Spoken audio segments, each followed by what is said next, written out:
ಸಿದ್ದರಾಮಯ್ಯನವರ ಹೇಳಿಕೆ ಬಹಳ ಬಾಲಿಶವಾದಂಥದ್ದು. ಅವ್ರ ಹೇಳಿಕೆಯನ್ನು ನಾನು ಖಂಡಿಸ್ತೇನೆ.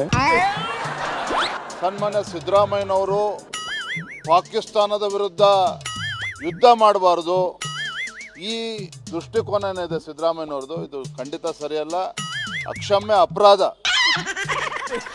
ಅದಕ್ಕೆ ಅವ್ರ ಮನಸ್ಥಿತಿ ಸರಿ ಇಲ್ಲ ಅಂತ, ಅವ್ರು ಮಾನಸಿಕವಾಗಿ ಎಲ್ಲೋ ಅಸ್ವಸ್ಥರಾದಂಗೆ ಕಾಣಿಸ್ತಾರೆ. ಅವ್ರ ಮನಸ್ಥಿತಿ ಸರಿ ಇಲ್ಲ. ಏನ್ಲೇ ಎಲ್ಲವೂ ಒಂದೇ ಉಸಿರಿಗೆ ಬಂದು ತಲೆಗೆ ಒಂದೊಂದು ಮುತ್ತಂತ ಮಾತಾಡ್ತಾವೆ. ಸಿದ್ದಣ್ಣ ಯುದ್ಧ ಬೇಡ ಅಂತಂತೆ ಕಣ, ಆ ಮಾತನ್ನ ಹಿಡ್ಕೊಂಡು ಪಾಕಿಸ್ತಾನ ಟಿವಿಯವು ಹಬ್ಬ ಮಾಡ್ಕಂತಾವಂತೆ ಕಣಪ್ಪ. ಅದಕ್ಕೆ ಸಿದ್ದಣ್ಣ ದೇಶ ದ್ರೋಹದ ಹೇಳಿಕೆ ಕೊಟ್ಟೈತಿ ಅಂತವ ಬಿಜೆಪಿ ಅವೆಲ್ಲ ಎಗರು ಬಿಟ್ಟವೆ. ಈ ಪಾಕಿಸ್ತಾನದ ಮಾಧ್ಯಮಗಳು ಇವತ್ತು ಬಿತ್ತರಿಸ್ತದವೆ.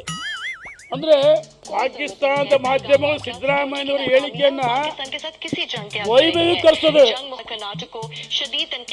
ಕರ್ನಾಟಕದ ಮಾನ ಮರ್ಯಾದೆ ನಾರಾಜಾಗ್ತಾರೆ ಸಿದ್ದರಾಮಯ್ಯನವರು.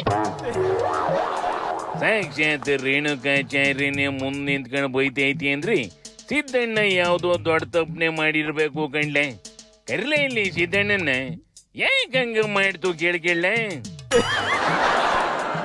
ಅಣ್ಣ ಸಿದ್ದಣ್ಣ, ನೀನೇನಾರ ಪಾಕಿಸ್ತಾನ ಕ್ಷಮಿಸ್ಬಿಡಿ ಅಂದ್ಯಾ ಇಲ್ಲ ಪಾಕಿಸ್ತಾನಕ್ಕೆ ಎದುರ್ಕೊಂಡ್ಬಿಟ್ಯಾ?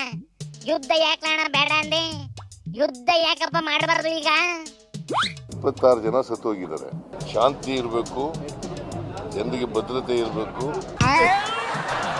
ಅವು ಪದೇ ಪದೇ ಕೆಣಕ್ತಾವಲ್ಲ ಅಣ್ಣ, ಏನ್ ಮಾಡದಪ್ಪ ಈಗ? ಅನಿವಾರ್ಯ ಆದ್ರೆ ಮಾತ್ರ ಮಾಡಬೇಕು. ಪಾಪಲಣ್ಣಿ ಸಿದ್ದಣ್ಣನೂ ಈಗ ಯುದ್ಧಕ್ಕೆ ಒಪ್ಕೊಂಡೈತೆ ಕಣ. ಹಂಗಾರೆ ಇನ್ನ ಯುದ್ಧ ಮಾಡ್ಬೋದು ಅಂತಲೇನ್ಲ ಅರ್ಥ?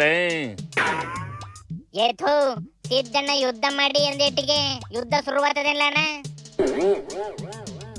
ಸಿದ್ದಣ್ಣ ಯುದ್ಧ ಮಾಡಿ ಅಂದಾಗ ಯುದ್ಧ ಶುರುವಾಗೋದಿಲ್ಲ ಅಂದ ಮೇಲೆ ಸಿದ್ದಣ್ಣ ಯುದ್ಧ ಬೇಡ ಅಂದಾಗ ಯಾಕ್ಲ ಇವೆಲ್ಲ ಇಷ್ಟೊಂದು ತಲೆ ಕೆಡಿಸ್ಕೊಂಡವಿ?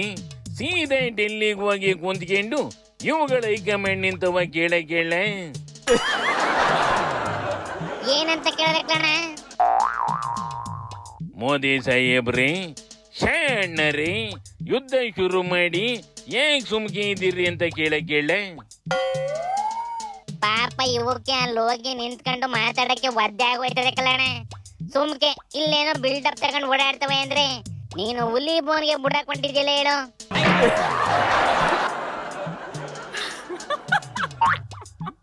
ಇವುಗಳದೇ ಗೌರ್ಮೆಂಟ್ ಮಾಡಿಕೊಂಡು ಉಳಿದರಿಗೆ ಬೈಕೊಂಡು ಓಡಾಡ್ತಾವಲ್ಲ, ಅದಕ್ಕೆ ಸರಿಯಾದ ಅಡ್ರೆಸ್ ಕೊಟ್ಟೆ ಕಂಡ್ಲೆ.